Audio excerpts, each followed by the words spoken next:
Donald Trump यांची frustration level बघा. हा व्यक्ती अमेरिकेचा राष्ट्राध्यक्ष आहे आणि ही अशी भाषा कोण वापरतं? म्हणजे तुम्ही सुरू केलंय ना हे सगळं, मग लढा आता.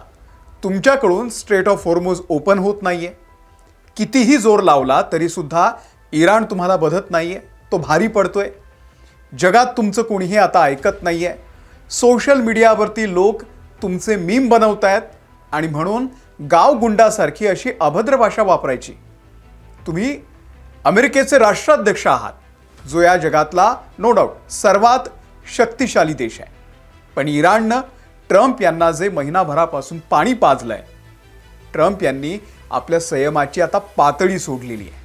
ही भाषा जी मी तुम्हाला वाचूनही दाखवू शकत नाही, अशी भाषा जगातला सर्वोच्च शक्तिशाली राष्ट्राचा अध्यक्ष वापरतोय. इराणी लोकांचा असा अपमान करून ट्रम्प यांना ही युद्ध जिंकता येणार नाहीये. मैदानात तर तुमच्याकडून काही होत नाहीये, मग असं वाचाळासारखं तोंड चालवायचं. गेल्या आठवड्यामध्ये आपल्याला माहिती आहे 80 लाख अमेरिकन लोक ट्रम्पच्या विरोधात रस्त्यावरती उतरले. पुन्हा असं आंदोलन झालं, आकडा दुप्पट असेल. हा माणूस इराणच्या बहाण्यानं अमेरिकेचं नुकसान करतोय. जगात मंदीचं वातावरण आहे, फक्त आणि फक्त डोनाल्ड ट्रम्प यांच्या इगो पायी. यांच्या या अभद्र भाषेला इराणनं उत्तर दिलंय. इराणचं तसंही खूप नुकसान झालेलं आहे. आता त्यांना फक्त लढायचं आहे. इराण शस्त्र टाकत नाही, हा त्यांचा इतिहास आहे. काय होईल याचे परिणाम? ट्रम्प काय म्हणतायत, इराणनं नेमकं काय उत्तर दिलेलं आहे, आणि आज रात्री 8 वाजता ट्रम्पनं जो अल्टिमेटम दिलेला आहे तो समाप्त होणार आहे. पुढे काय होणार आहे, काय शक्यता आहेत, जरा सविस्तर आपण समजून घेऊयात या व्हिडिओमधून. व्हिडिओ शेवटपर्यंत बघा. नमस्कार, मी अमोल किन्होळकर. आपण पाहत आहात महाराष्ट्र टाइम्स ऑनलाईन. इराणनं स्ट्रेट ऑफ हॉर्मुझ बंद करून ट्रम्पवरती दबाव आणलाय. जगात त्याचे परिणाम दिसू लागलेले आहेत. आर्थिक मंदी जगामध्ये पसरलेली आहे. ट्रम्प हा एकमेव माणूस या सगळ्याला जबाबदार आहे. स्ट्रेट ऑफ हॉर्मुझ ओपन करण्यासाठी डोनाल्ड ट्रम्प यांनी इराणला अनेक वेळा अल्टिमेटम देऊन झालाय, धमक्या देऊन झालेल्या आहे. आम्ही तुमचं हे करू, आम्ही तुमचं ते करू, फलाना ढिमकाना, नुसत्या पोकळ धमक्या. पण इराण त्यांना अजिबात भाव देत नाहीये. अमेरिकेनं एअर स्ट्राईक करण्याचा अनेक वेळा प्रयत्न केलेला आहे. इराणनं त्यांची F-15 आणि A-10 अशी 2 शक्तिशाली फायटर जेट्स त्या ठिकाणी पाडली. त्यातल्या पायलटला अमेरिकेनं वाचवलं. त्यातही 2 हेलिकॉप्टर्स इराणनं पाडलेली आहेत, ज्याचे व्हिडिओ कालपासून त्यांनी सोशल मीडियावरती टाकलेले आहेत. बिलियन्स ऑफ डॉलर्स, हजारो लाखो करोडो रुपयांचं या युद्धामध्ये अमेरिकेचं नुकसान होत आहे. शिवाय सोशल मीडियावरती जी अमेरिकेची आणि ट्रम्पची छिथू होतीये ते वेगळंच आहे. आणि म्हणून डोनाल्ड ट्रम्प आता गल्लीतला गुंड वसुली भाई यांच्यासारखी भाषा वापरतोय. शिवीगाळ कोणत्या देशाचा राष्ट्राध्यक्ष करतो मला सांगा? त्या पदाचा एक मान असतो, तो ठेवला पाहिजे. पण यांची फ्रस्ट्रेशन लेवल बघा आता कुठे पोहोचलेली आहे. आता जो अल्टिमेटम दिलेला होता इराणला तो संपलेला आहे. आज रात्री 8 वाजता तो संपणार आहे. मी भारतीय वेळेनुसार तुम्हाला सांगतोय. त्यामुळे आज रात्री 8 वाजल्यानंतर डोनाल्ड ट्रम्प इराणच्या पॉवर प्लांट, एनर्जी प्लांट्सवरती हल्ले करणार आहेत. तिथले ब्रिजेस पाडणार आहेत.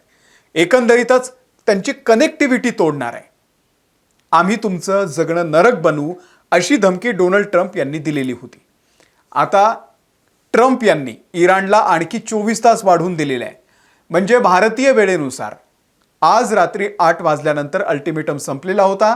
आता आणखी 24 तास दिलेले आहेत. वेळ आणि दिवसही ट्रम्प यांनी कळवलेला आहे की मंगळवारी रात्री 8 वाजता ही डेडलाईन संपणार आहे. 8 वाजल्यानंतर म्हणजे भारतीय वेळेनुसार बुधवारी पहाटे साधारणतः 5 वाजता ट्रम्प इराणवरती सर्वात मोठा हल्ला करण्याची धमकी देत आहेत.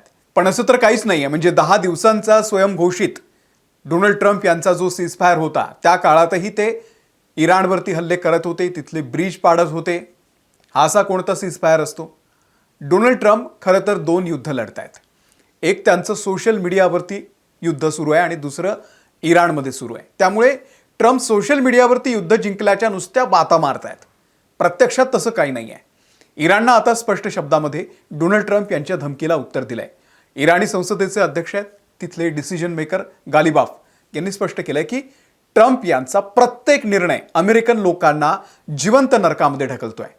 आमचा पूर्ण प्रदेश पेटून उठेल, कारण तुम्ही नेतन्याहू यांच्या आदेशाचं पालन करता आहात. या युद्ध अपराधातून तुमच्या हातात काही पडेल या भ्रमामध्ये राहू नका.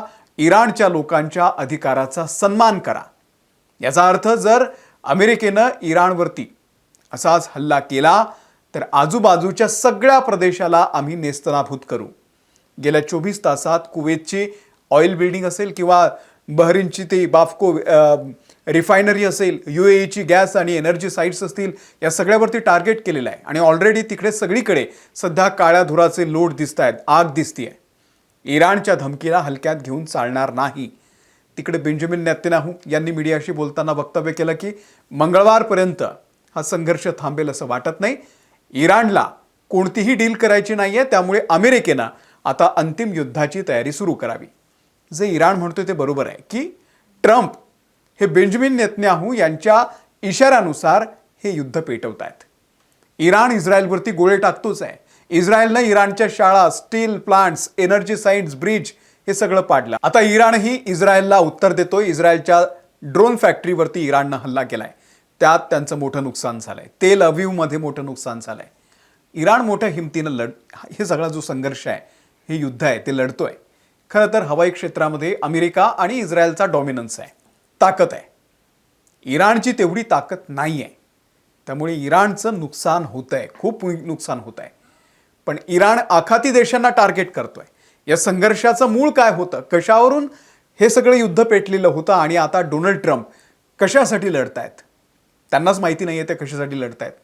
कधी म्हणतात आम्हाला इराणचं तेल पाहिजे, खार्ग आयलंड पाहिजे, कधी म्हणतात स्टेट ऑफ हॉर्मुझ सुरू करा.